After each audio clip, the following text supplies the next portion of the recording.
welcome to the Ladies Talk Show. This is the Secret Wives Club. You are a secret wife, and we are having a great time. This is episode number 14. And as you know, I'm going to read from the book. We're on page 44, top of the page, Feeling Cherished. And please send your questions in to question@ladiestalkshow.com. Keep the questions coming. We've got a live audience, and you guys are going to ask the questions also right now. I'm going to start reading the book. This is the Marriage Secrets. Right? Are you guys ready? Everyone on the edge of your seat? Here we go. Oh, classes. Hello. Let's go for this. Okay. The remarkable thing about being cherished is all we have to do is just let our husband cherish us, and he will.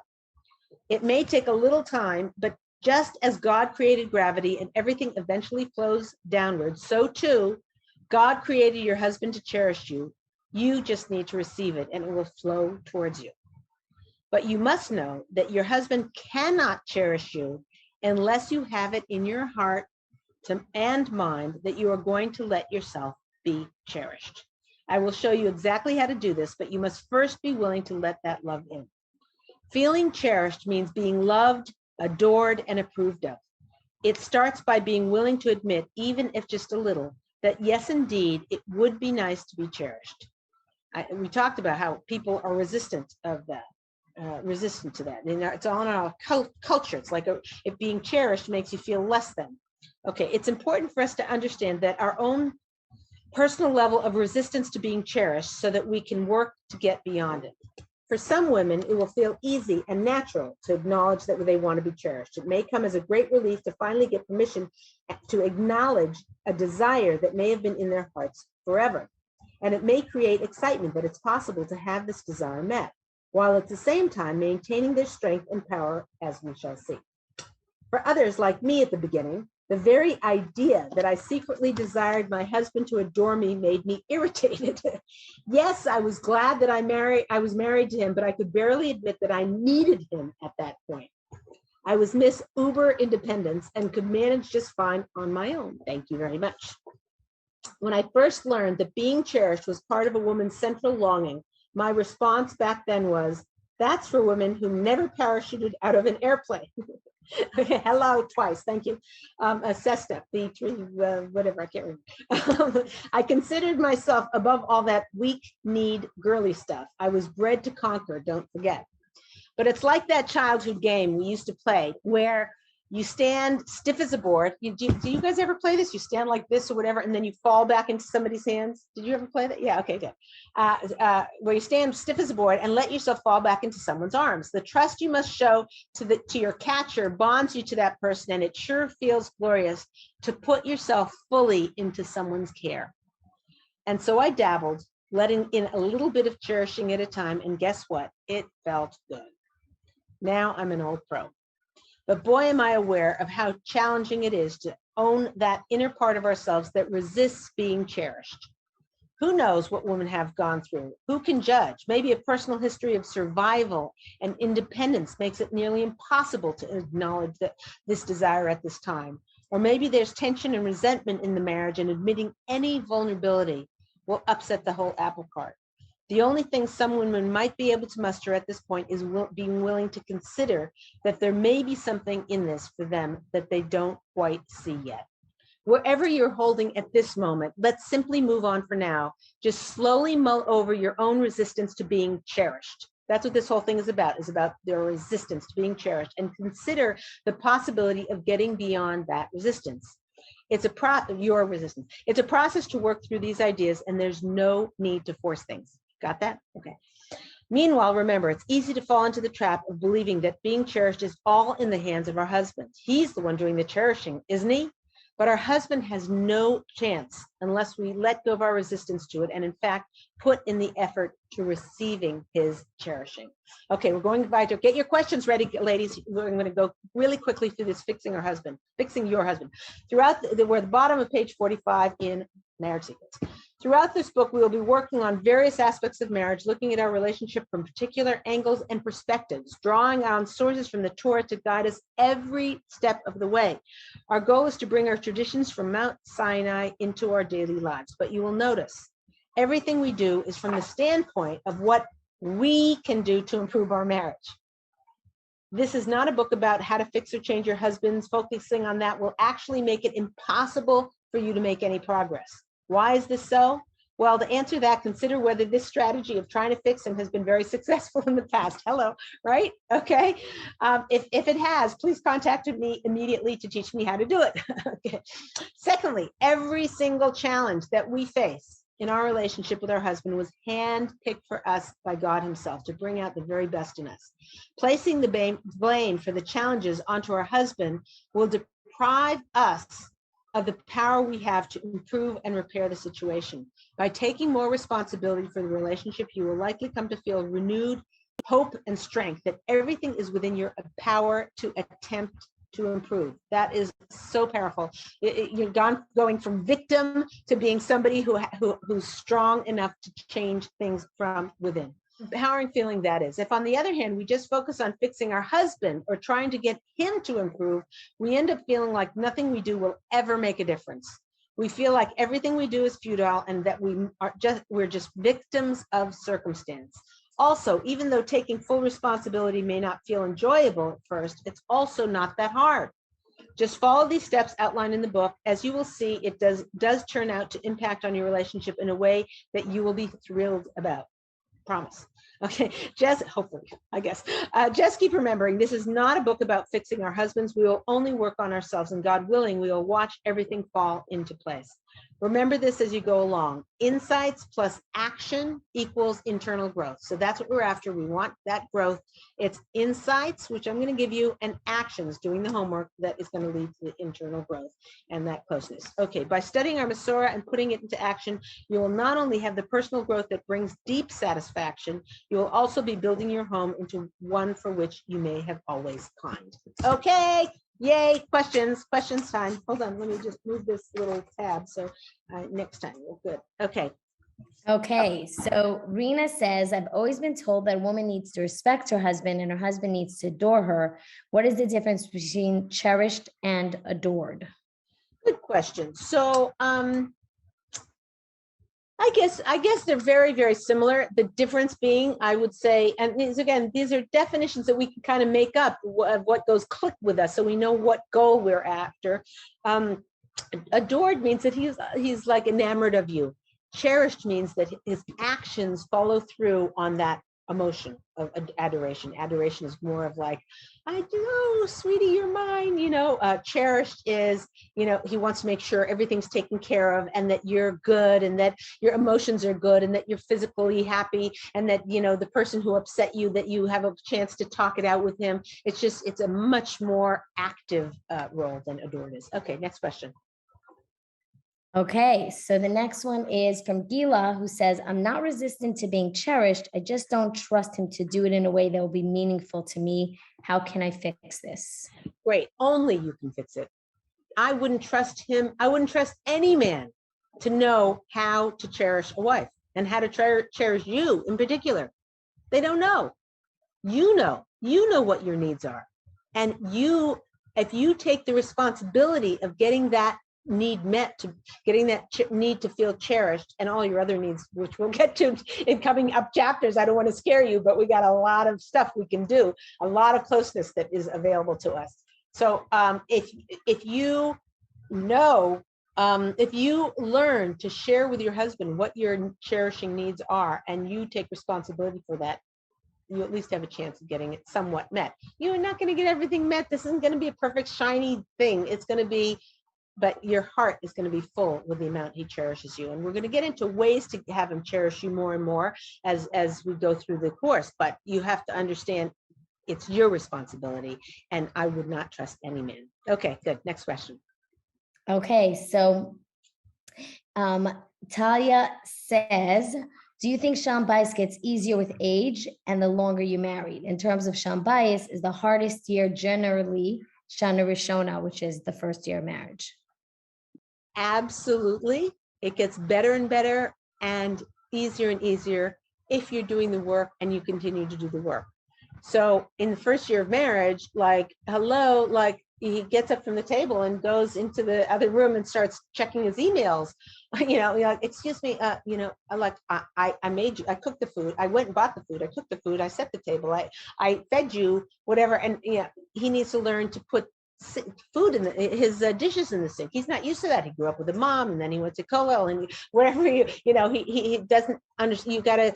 It's funny because a lot of when I used to work with singles, I don't anymore. For the most part, I focus only on shalom bayis. You have to pick one thing. But they always used to say, I want someone like my dad he's just there for my mom, and I see what he does. I'm like, lady, he's had 25 years of tutelage. Okay, he's been bred and brought in. Not that we're trying to fix our husbands, but they get it, and hopefully we get it from them. The woman is all a ball of emotion. The man is, for the most part, generalizations, whatever. And the man is usually, more logical and calculated and whatever. That's kind of a little bit the makeup that God told us that the men and women are. So over time, a woman becomes more logical and a man becomes more emotional. And they, just a little bit, they learn from their wives, like, oh, maybe our daughter who's having this issue, maybe she needs a walk with daddy or an ice cream. They wouldn't have thought of that when they're 25 years old and only married a few years or whatever. But by the time they're have a teenage daughter, they can sort of sense, because they've been with their wife and watched her. And that woman also, a thing that would throw her completely off, she's like, let me stop and think this through a little bit clearly. If you aren't growing, the whole purpose that I believe it was the Vilna Gaon said that our whole purpose in being alive is to improve our character traits. So hopefully after you're married many, many, many years, it does get easier because you yourself has grown, and you'll go through tough times. It could be, you're on a great thing, but you're having tough times, and those tough times are also part of bringing you closer together. So, but you got to be aware, and you got to know, what is our Masorah? What would an ideal wife be doing in this situation? What does God want from me right now? And if you keep asking yourself that question, please God, you'll grow to a level of closeness that you did not know was possible. Okay, next question. Wow. So Shani says, love this topic. So I think the cherishing is, so Khani's asking about not only cherishing, but respecting. She said, how do you strike a balance between respecting your husband and respecting yourself? For example, my husband really wants us to go to sleep at the same time, but I would rather stay up and clean, so we wake up to a clean house. If I want to respect him, should I fulfill his wishes instead of my own? A very good question. This is a challenge that many women face. These kinds of things, like they have their own agenda, and do they give up their agenda and mavater and give in, and then lie in bed, and he's also happy to be at bed at the same time, but you're sitting there cleaning the dishes in your head. So there has to be a warm balance, and you have to know yourself and what's going to be okay and what's not going to be okay. So I'm just going to give you, taking this example, how a person would analyze it, and you can extrapolate this to other issues, is, if you are going to be really miserable having the dishes in the sink, then that's one story. If you're not going to be miserable, and I'm saying, like, on a scale from 1 to 10, if you're miserable at 6 or 7, I still would go to bed at the same time as my husband. It's only if you're at the 8, 9, or 10 level of misery that I would do it. And so from 1 to 7 of misery, I would go to bed with your husband when he wants you to. He wants to be with you. He wants to be close with you. He wants to, have that time when you're brushing your teeth and asking questions, and so forth. And I think it's crucial to, if that's a need of his, that you do everything you possibly can to meet that need. If it's going to make you miserable, if you're a 7, 8, or 9 in terms of misery of the dishes doing, there's 2 options. One option is to solicit your husband, say, I really want to go to bed. I totally agree with you. I hear you that that's a need of yours to go to bed together at the same time. But I know myself. I'm just going to be lying in bed wishing the dishes were done. Would it be possible for us to spend, 10 minutes? We'll set a timer in the kitchen and just do whatever we can do in 10 minutes, and whatever we don't do, we'll just leave still sitting in the sink. At least that way I feel like I get a start for the morning. that's one possibility. I don't really recommend it because I don't think a man would like it. I don't think it's bonding. I don't think it's closeness, and he might resent it. And then you're going to bed at the same time, but he's miserable. He's on a 9 out of 10 in misery because he's had to do that when he's had a hard day. But I'm just sort of giving you the kinds of things that you could do. The other thing to do is earlier in the day, say what time, maybe early in the evening after dinner, say what time are you heading, do you plan to head to bed? And if he says, 10:30, say you rearrange your whole schedule to get all the dishes done by 10:25 so that you can fulfill his wishes and get closer to them. There are many sources, I have to tell you, in Marriage Secrets, and they say if a woman does her husband's will, there'll be blessing that comes into the home. So it says it about a woman following her husband's will, not a man fulfilling his wife's will, which is, when I first heard this, I was like, oh, excuse me, so not easy, but don't shoot the messenger. I'm just telling you what the Torah says. So I would try whatever you possibly can. If you're going to be resentful, if you're going to be angry, if you're going to, lie in bed, if you're going to be miserable, then you need to figure out other solutions, but try and figure them out that you solve, like getting the dishes done, before he goes, rather than soliciting him. But all of those options, figure it out, but do whatever you possibly can to fulfill what his desires are. And I am guaranteeing you from God himself, I guarantee you that you're going to see blessings from this. And it may not be in that arena. It may not be that he, now he's helping you with the dishes before you go to bed at night, but you will say you've been telling him how much it means to you to get flowers every Shabbos. And because you're fulfilling his will on this, by some mystical, spiritual manner, he's going to start bringing you flowers. Or you're upset because he doesn't listen to you, or he puts you down in front of his in-laws, whatever it is.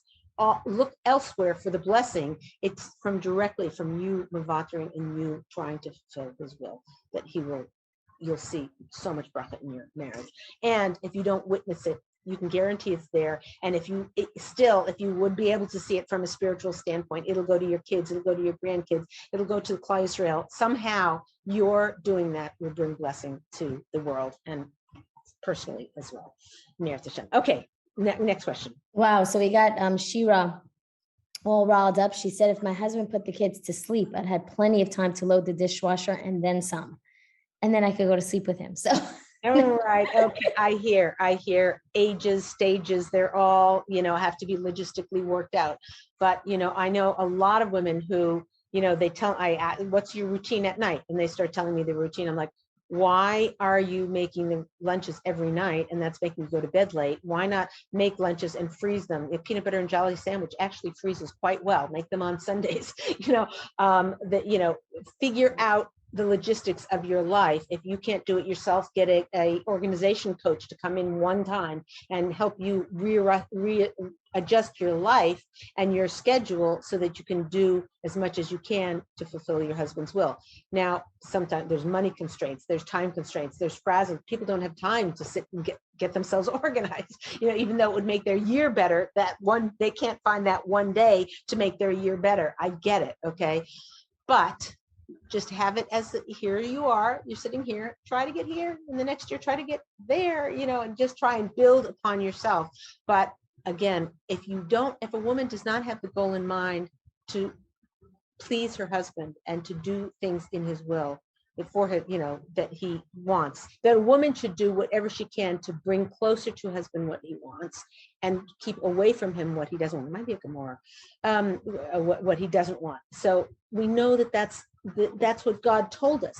So however hard that is for us, we just know if we do what God just told us, we follow this, he will bring bracha. All of a sudden, a high school girl from next door will knock on her door and say, I was looking for a chesed opportunity. Can I come to your house every day and make lunches for you, for your kids? How many sandwiches would you like? You're like, what?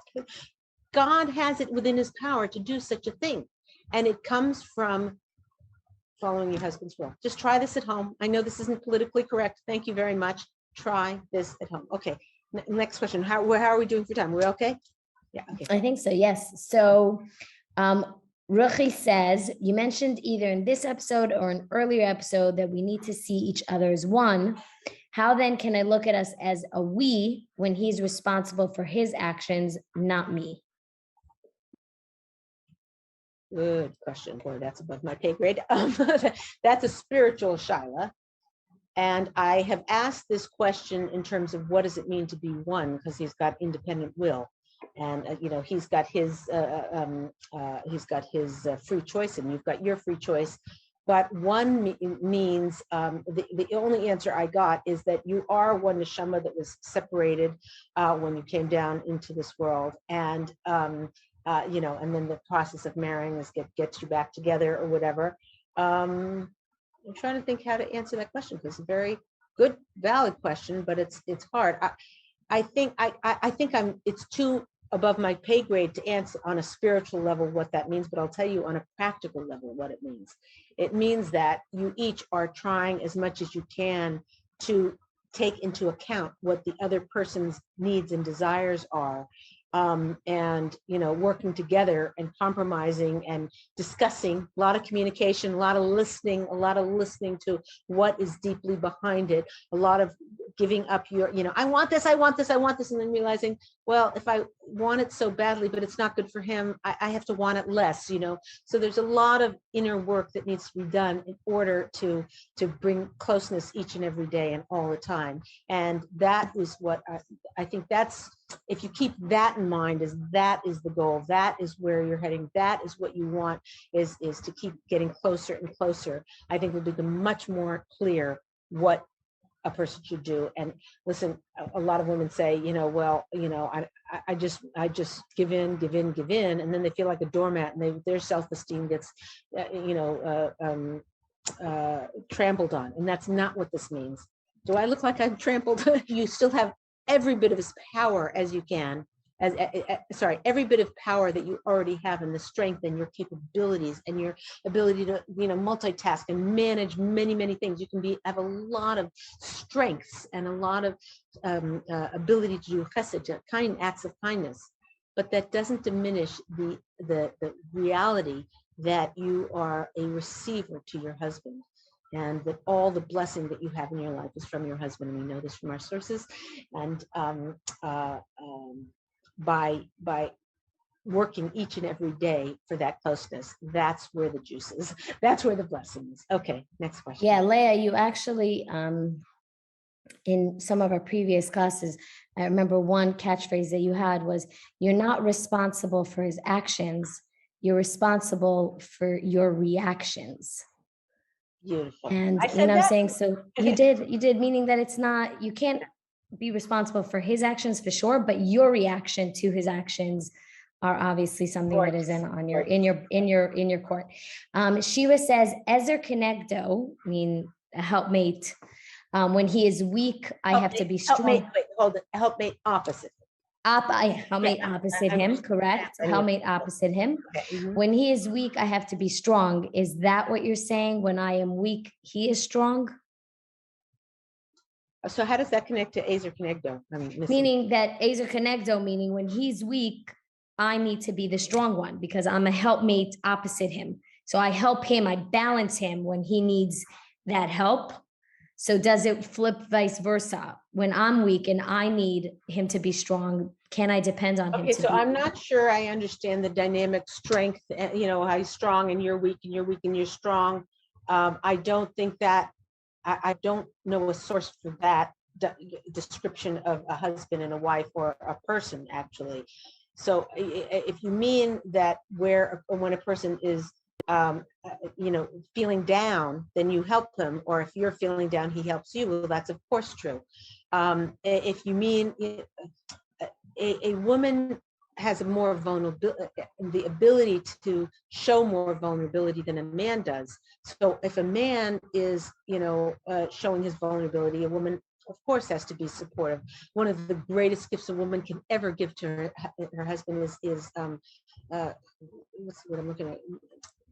Not reassurance, but like validation and support, and letting him know how precious he is to her. These are things that give a man strength. So, if he's feeling weak, it's almost on the woman because she's not she's not giving him the chizuk he needs, the strength that he needs. So I'm not sure I'm following the exact question, because the premise that the question is on, I think women in general are weaker than men. Sorry, I shouldn't even say I think. It is given over that men have many, many strengths that women do not have. And women have much more insight and intuition that men do not have. And they work beautifully in harmony. If a woman doesn't try to be a man and a man isn't trying to be a woman, for the last 50 years of psychologists have been trying to get a man to be softer and to listen and listen. Maybe that's good. Maybe it's, I don't know. It's not our Masorah, but would it be better if a man was listened more? Yeah, probably. And so I don't want to get into that, because I don't know where to draw the lines in that thing. I just know general directions is a woman needs to be received. The husband is the giver. This is Rav Moshe. This is the Gemara and Rav Moshe. All bracha comes from Shemayim to the husband, and then from the husband to the wife, and the wife is the receiver, and the man is the giver. If I had to stand on one foot and give you our Masorah, what is the tradition from Har Sinai? It's that the man is the giver and the wife is the receiver. And that's very different than the dynamic you're talking about, strength and weakness and whatever. That's not something we need to even get into. Follow being the receiver, and we're going to get into that very steadily across this whole every show you come. You're learning how to be a receiver. It's very powerful. It's very powerful, and it leads to the greatest amount of joy in one's life. You don't have to take my word for it. Try this at home. You're going to be trying it as we go along. I'll be giving you homework that show you how to do this, and you will feel more satisfaction than you've ever felt. And that's not Leah Richeimer. Ooh, what a neat idea. This is God himself, Hashem himself has given us these tools. I'm just giving them over to you, and you'll see these gorgeous, gorgeous results. Okay, go ahead. Okay, so Esty asks, how do you know when giving in is the right thing, or if it's going to lead to feeling trampled on? How much should we push ourselves? Excellent, excellent question. This is a learning curve, ladies. This is not something you're like, oh, wait, I'm going to agree to that, and then I'm going to feel bad after. I'm not going to feel bad after. If your husband says, oh, there's another shear, I want to go, do you mind cleaning up the table or whatever? Right then you're at a choice point, okay? And you're like, actually, I do mind. Do you know the day I had? And this one's shoe, if lost his shoes. How can you lose your shoes in school? Like, where do you put them? Do you see? And so at that point, if you said it's fine, just go, right? If you're going to hold on to that, or you're going to be mad at first, and then you just know yourself from experience, from trial and error, you know that you'll be annoyed for the first 5 minutes. And as you're doing it, and as you're putting each dish in the sink while he's off, you're like, I'm growing my husband. My husband is now at a shear with a rabbi, and the rabbi is telling him how to treat your wife better, So you're contributing to his, whatever, and you can get over it. That's called, yes, you mavatered, and it was hard, but you could live with it, and you can get over it. When your husband comes home, you can welcome him home without gritted teeth. Okay, thank you, welcome home. How was it? How was it being off, for an hour or whatever?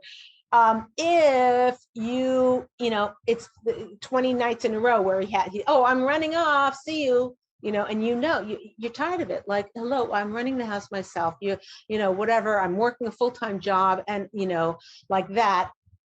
If that is the case, then you need to sit down and have a conversation. And if you do it whipping and mad and whatever, bad, wrong, forget it. Where's my duct tape? Here's my duct tape. Put your duct tape on. But if you can do it in a way like, oh, sweetheart, I'm just, every night you run off. Can we sit down to dinner 10 minutes earlier? So just you don't have to do everything, and you don't have to stay till every little last fork is back in its place, but just the brunt of it is off the table. Would that be okay? Like that, communicate it. You got to judge this for yourself. This is all trial and error. And thanks for joining in this journey, because it's bringing light into the world. It's bringing blessing into the world. This is Leah Richeimer for the Ladies Talk Show. Thanks for being with us, and we'll see you next time. Oh, wait, say, Leah, don't forget to try this at home, because you said you're going to give a few, so we definitely want something to try at home. Fine. Okay, fine. So let me just see. One time this week, think about a an action. Your husband does something and you're like, and you want to say, I want it to be fair. I want it to be equal. I want it whatever. One time, let it go, mavater, and do his will. See how it feels to you. See how it grows you. See how the closeness grows. That'll give you strength to continue doing this kind of thing. And you might be doing it for a year before you're going to see results with your husband. I doubt it though. Even the very first time, you'll feel blessing. Your car that didn't work, your homework that didn't get done, and now your kid did it themselves. Hello. So just try it at home. Thanks so much. We'll see you next time.